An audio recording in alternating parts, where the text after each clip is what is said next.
Alrighty, so I'm talking about kind of an old movie. I think it came out 4 years ago. A sci-fi thriller horror movie called Underwater, starring Kristen Stewart. And this, so I had always been hearing, all the people who love like eldritch horror and Lovecraft stuff they kept going. I'd see YouTubers. They're like, "Oh my god, you gotta watch it. It's so Lovecraftian, blah blah blah." Kinda, not really. I mean, if a humanoid-looking ocean creature, spoilers, is all it takes for it to be Lovecraft, then sure, I guess, and a giant fish monster at the end, I guess. But here's the thing. Like, so right from the get-go, because here's something that's interesting, but in some ways I feel like falters on the movie. Maybe 2 minutes into the movie, bam, it starts. Kristen, Stewart's like, oh, like, brushing her teeth, saying some quote, and then it's like, oh, that's weird. There's water leaking, and boom, oh my god, movie starts, and just no time to breathe. You're like, holy shit, what is happening? And you would think that by doing that, it's throughout the movie you kind of get more of the characters. You actually don't get more of the characters at all. And so I feel nothing when these characters die because there is no, I mean, maybe that's saying, it's breaking the norm of a movie, but there's no, oh my god, like, this character, you learn more about him. No, actually. And I don't think Kristen Stewart's acting is bad. It's just kind of, I don't know, very just, oh my god.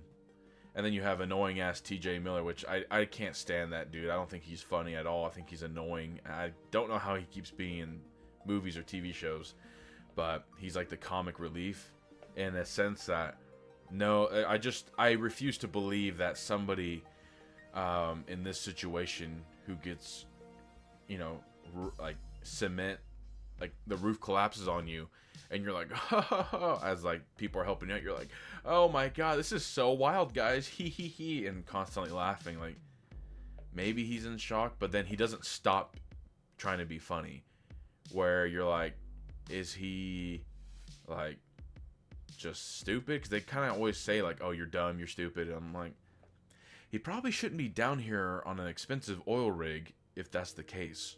But yeah, you're going through, there's kind of weird noises, and that basically the whole premise of the movie is, well, this oil rig is failing, so we're going to walk, X amount of miles to the next one in the pitch black of the ocean. And they're like, oh my god,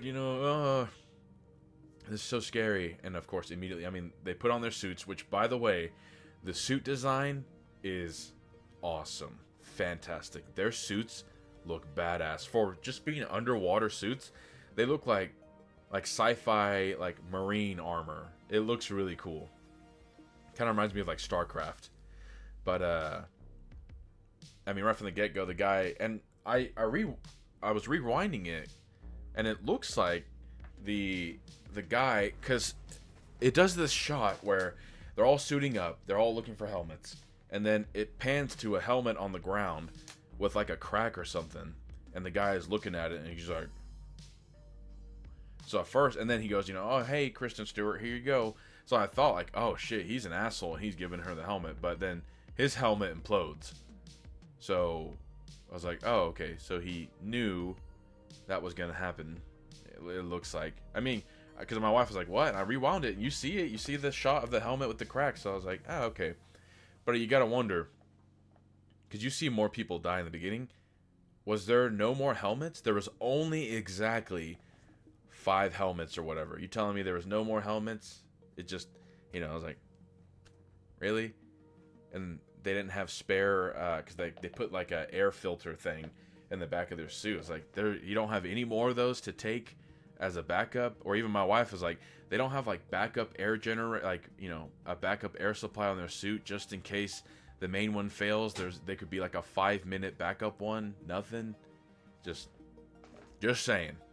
But as they're walking, of course, it's like They find an escape pod, but there's no one in it. But then there's a body outside of it, like it got sucked out, and there's like a little thing eating the body.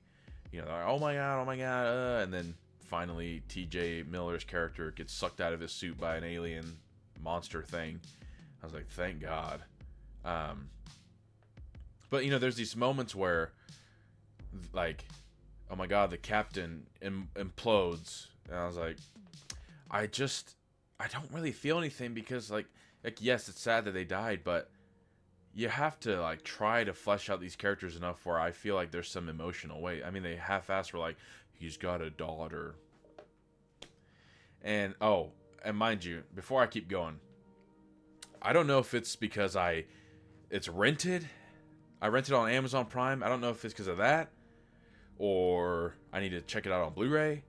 This movie is the most horribly filtered dark movie I've ever watched. People want to talk about AVP2 being dark and you can't see?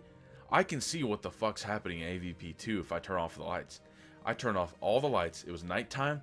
I could not see what the fuck was happening. This movie had the most horrible, like, color grade whatever, like dark filter over it, where even when there's a lit room scene, which is very few, there is a clear dark filter over the movie. And I was turning, like, I have watched hundreds of movies that are mostly in the dark on my TV. It's not my TV. It's something fucked up with the movie's filter. And I read something where, like, if you were to watch in the theater for movies like this, they do it, the everything, like the color grading, everything is correct for a movie screen, but then when they do it for home media, it looks like shit. And I mean, it was bad. It's so bad where 100% of the movie, I had a hard time telling what was happening. I could only guess. And I get that the movie is underwater and it's supposed to be dark, but you're supposed to make it where, like, most of the time you're just hearing stuff and you're looking at the screen, you have no idea what's happening. I'm sitting there like, I think this is what's happening. Because it's so dark. I'm not kidding you. It was the worst movie I've ever seen with the worst, like, lighting. I could not tell what the fuck was happening. And in most of the scenes when they're in the ocean and stuff, well, when they're walking, you have the two lights here and their helmet light. That's all I could see. And the camera would zoom in to the blackness of the ocean as if you're supposed to see a monster, but the screen's just black. I can't see anything. And then when they do show the monster, the filter is so black. I mean, you're like, am I supposed to be scared? Because I don't even know what's happening. So, like, can you yes, it was $3 to rent, but come the fuck on. Because at the end, spoilers, when you see the giant, I don't know, Cthulhu monster or something, I couldn't even see it. I could see, like, this part of the mouth, maybe. I was just like, and I turn on the brightness of the TV, I'm like, I can't even see what the fuck I'm looking at. It's supposed to be this big reveal, and I can't even see. So it just pissed me the fuck off, where I'm like, God, I would have probably enjoyed this movie more if it wasn't for this stupid choice. Why would you do that? But yeah, T.J. Miller dies.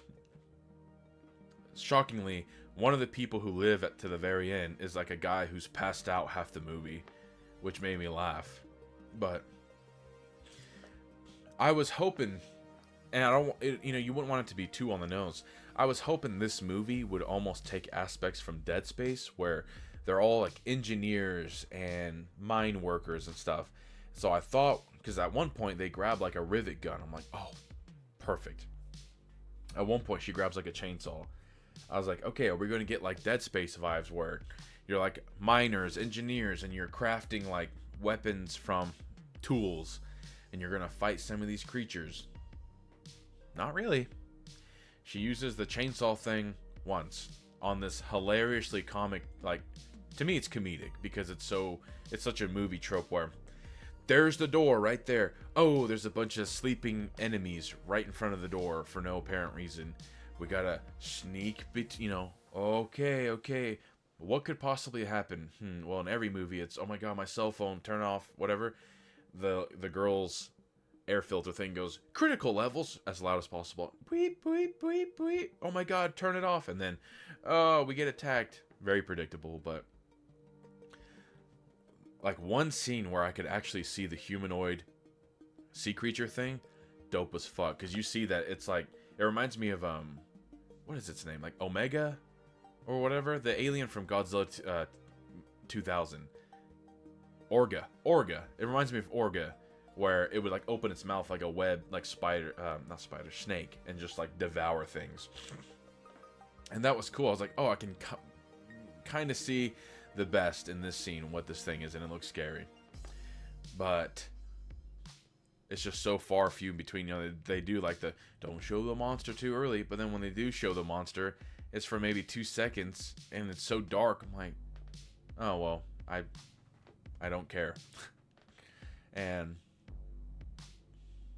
I would like to believe that it's, you know, oh, it's a Cthulhu, but they could have done, in my opinion, what they should have done is, if they were really trying to go for like Lovecraft Cthulhu, you should have had it where that thing could basically like start fucking with their minds and either make them see things or make them hear things. Kind of like the marker in Dead Space. You could have it where this Cthulhu monster could, you know, have its little minion mermaid things mimic human voices or whatever, so that whenever, you know, they're walking around and get lost, they think they're hearing one person, but then, oh my god, it's actually, you know, the Cthulhu thing or whatever.